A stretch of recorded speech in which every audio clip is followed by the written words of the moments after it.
Episode 1 of Xenosaga had flaws. Shocker, I know. A game with flaws? Crazy. However, even with its issues, I genuinely think this might be what I can consider a near-perfect beginning to this trilogy. And I am genuinely excited to see what the second episode is going to bring. Well, wasn't this a genuine letdown? Man, after the absolutely incredible experience that was Episode 1 of Xenosaga, I was hooked. I was beyond excited to see what the next episode of this journey had to offer. However, that was before I started to learn an unfortunate truth. And that was that Takahashi would be stepping down for this game. Apparently him and another developer by the name of Hirohide Suguriya agreed that after episode 1, Takahashi would step down and leave the next game to a younger staff. Because, somebody making something and then leaving to another director to do it. Oh, that's worked so many times before. Oh man, where have we seen that where it's worked so many times before? Oh man, it's on the tip of my tongue. I can't even recall. Yeah, if you couldn't tell by my tone of voice, this ended up backfiring on them horribly. The new director decided to listen to, I guess, a vocal minority of fans and fix a lot of problems that just weren't really there for this game. And as a result, Xenosaga Episode 2 is now far remembered more for its many issues rather than being a great sequel. To the point where this, to this day, is the lowest selling game in the series. But what exactly did this game do wrong? What did it do right, if it even did anything right in the first place? Well, I think it's time we talked about that. Welcome to my very overdue next episode of the Xeno series review marathon. This time, we're covering Xenosaga Episode 2 and how it was a massive disappointment.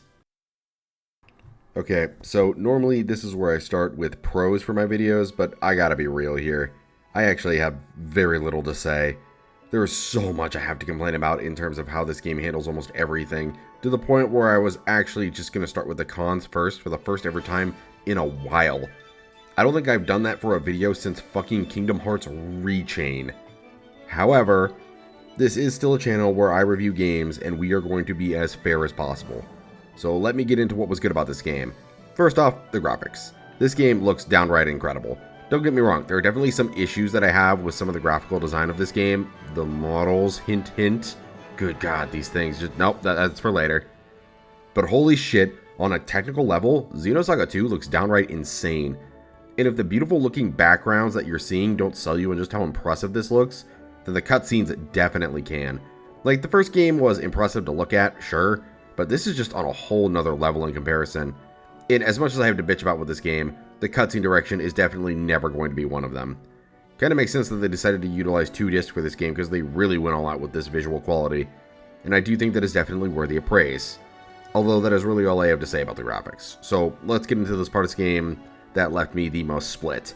And that was easily the gameplay. Okay, so I had a lot of issues with combat. The more I went through this game, the more I didn't like. There is a lot of immensely annoying nonsense that Xenosaga 2 peddles to the player. Some of it just drives me downright insane. But for all my issues, there are things I like about it. One thing I like is the changes to the mech system. These were easily the most forgettable part about Episode 1, so I'm glad the AGWSs now have something more to be used for. That's a massive improvement over the original, even if they just kind of evolved them into just being gears from Xenogears. But hey, that's better than being so forgettable they're better off not being used at all. But that's much more of a minor thing in the grand scheme of how much was changed to the normal gameplay. My personal favorite being the addition of moving your character around. So in combat, now you have the option of moving your character from one row to another, similar to how the first game did it. But now, whenever you move a character, it's either to the front of an enemy or behind them, which can be really useful because if you would attack an enemy in the back, you end up doing more damage.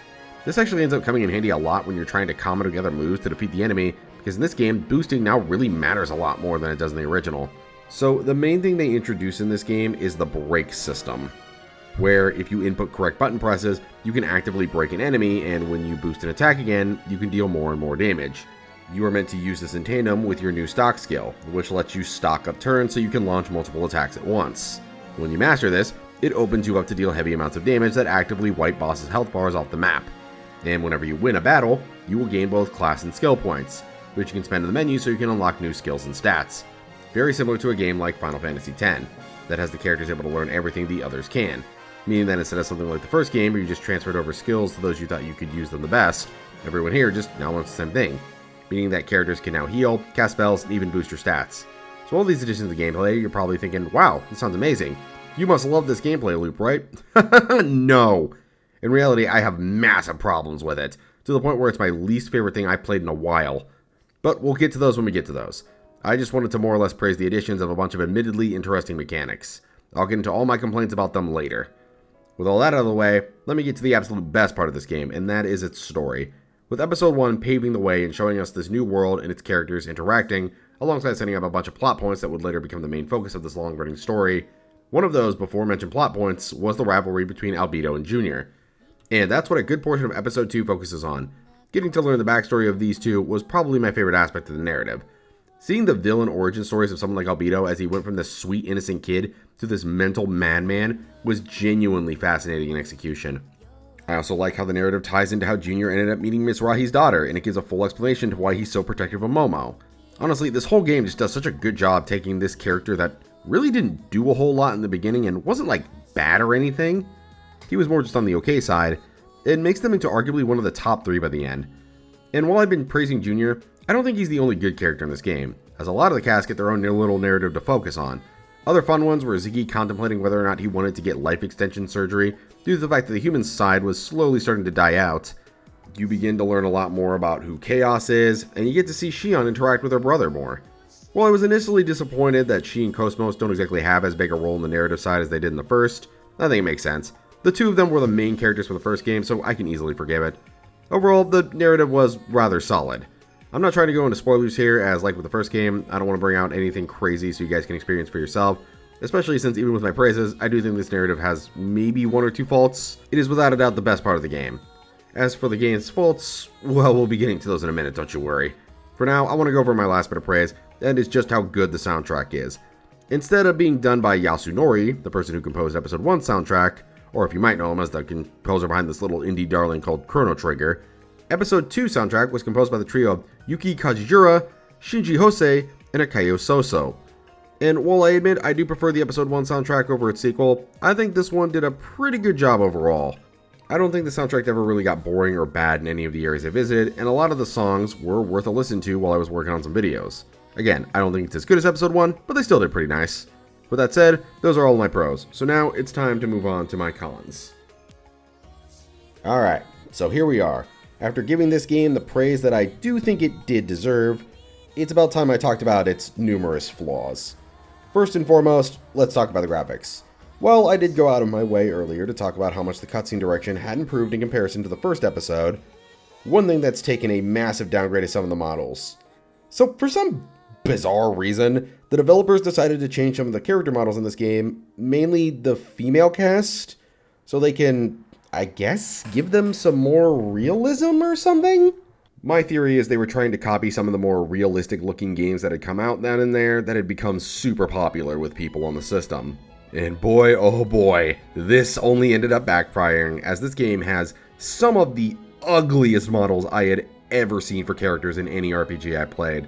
And before you ask, I don't mean that they're ugly in a PS2 era so bad it's good level of poor quality model. These models just genuinely don't look good, because they're trying to push realism into a design that was so very clearly inspired by anime. The person who got it the worst was easily Momo. Like, Shion and Cosmos' redesigns are not good in the slightest, but they somehow took a character who was clearly designed to look like a child and made her look like she was a 40-year-old midget that probably owned 5 cats. Ugh. And I'm not going to sit here and create some theories about why this was one of the reasons on why it sold as badly as it did, but I did notice that in episode 3, they did go back to the original style, so you know if the shoe fits. And while this doesn't super tie into the voices themselves, I do have to point this out that a lot of the voice actors for the second game ended up changing, and they don't sound as good. Like, it's very clear they're trying their best. I don't want to seem like I'm hating on these people, but for some reason, it always sounded like some of the takes they had for the characters were just way too fucking close to the mic. Like, here, let me play a couple for you. You can't get away from my sensors. You're more like a combat model these days. Like, I'm not going crazy here, right? It does genuinely sound off. Let me know in the comments if I'm just going crazy or not, please, because that's really all I have to say about graphics. I'm just glad they ditched these ugly-ass models and returned to the style they used for the third game. So, with that said, let's get into my issues with combat, because I have quite a few complaints, honestly. Now, there are aspects I like. I mentioned earlier, I enjoy the ability to be able to move your characters behind enemies so you can damage them more. And there are some cool ideas overall, but good ideas are only, well, good if they lead to proper execution. And oh man, does episode 2 not do that. And I am going to go step by step with each one that I think could have been done better. First and foremost is the break mechanic. An idea that I think is pretty cool. The concept of combo attacking and breaking enemies' defenses so you can deal more damage is always a fun idea. Unfortunately, that means most of the battles in this game kind of just come down to spending part of the fight figuring out the combo needed to break them, and then spending that other majority just doing the combo over and over and over again. This is not really a huge deal against normal enemies, if a bit tedious, but it is a massive slog during boss fights. This also isn't helped when it's accompanied by the fact that boosting is now much easier to do in this game due to just how much faster the gauge fills up. Which may sound like a good thing because that means you can combo techniques together faster, right? Right? Well, now that also means your enemies can interrupt you a lot more frequently. And they like doing that. Like a lot. Like to an almost insanely absurd degree a lot. If you couldn't tell, it gets annoying. Like really annoying. But as I say these kinds of complaints out loud, you're probably just thinking to yourself, well, why not use the stock mechanic to circumvent this, you fucking dipshit? God, I can't believe you're nearly at 1k subs. Congrats, by the way, but you're still stupid. Well, technically, you can, but that leads to another problem. Because now, fights are either just a choice of slowly whittling down the health of the normal combos, or slowly stocking up and then launching long combos. Either way, no matter which one you choose, battles feel like they go on maybe 3 times longer than actually needed. And funnily enough, that isn't where my complaints with gameplay actually end here. So I think it's time to get into the stuff they just straight up remove. So if you played the first Xenosaga, you probably remember how you could do things like equip armor and weapons, go to stores, buy items, you know, all that classic RPG stuff. Yeah, for some reason that's just gone in this game. And instead, I guess they were trying to go with something like the Final Fantasy X route, where everyone just learns the same skills and abilities, which, you know, isn't a bad idea, considering that Tale nailed this kind of thing. But I don't know how to tell you this, but cutting away one of the main aspects of an RPG just to include an admittedly less impressive concept from 10 kind of just makes your game worse. But I think what makes this whole lack of inclusion even funnier is that the shops and all of that are just in the game's data, which means they were planning to be there, but they either just ran out of time or didn't want to do it. Either way, it drags the game down. It's funny, but it drags the game down. And that's basically all I have to say about the combat portions. What about the puzzles? I mean, they're fine, I guess. There were some I liked, but overall, I think the puzzles just kind of were there to arbitrarily make the game longer. A couple of them really just relied on trial and error or doing something like hitting the right box. They weren't terrible, but they weren't really all that memorable. Same with the all-new quest system they added in. It's a fascinating idea, add more side quests. That wasn't really something we did in the original game. It was really a straight shot to the end. So adding in more stuff to do was always nice. But in reality, none of these quests were all that interesting to keep my attention, so I stopped doing them after like the first 5 or 10. Outside of all of this, I don't really have anything else to say about complaint. Oh yeah, Alan still sucks. Like, for all the improvements in depth certain characters got, he still kind of just stays an annoying twerp, and I really don't have any hope he can be fixed for the third game. I just gotta bite my teeth and bear with it. Dave Wittenberg, you deserved so much better. Anyways, let's just move on to my final thoughts now. And with that, we have now reached the end of the video. So, all I have to ask myself is one simple question. Is Xenosaga Episode 2 actually one of the worst RPGs I've ever played? No. Honestly, after beating it and taking some time to cool down, it's nowhere near as bad as I was making it out to be on Twitter or stream. But I have absolutely, and I mean absolutely, no problems whatsoever saying it is one of the single most disappointing games I've played in recent time. With how much I enjoyed the first title, I was genuinely hoping this one would be bigger and better than the one that came for it. But unfortunately, it was not. And it probably stands as one of my least enjoyable experiences this year. And as of right now, I've actually made it through a decent chunk of Xenosaga Episode 3, and I can easily say it is a vast improvement over this though, so I can only hope he keeps up that quality to wash the taste of disappointment out of my mouth that came from this game. And I think that sense of disappointment is why I'm going to rate this game a very underwhelming 4 out of 10.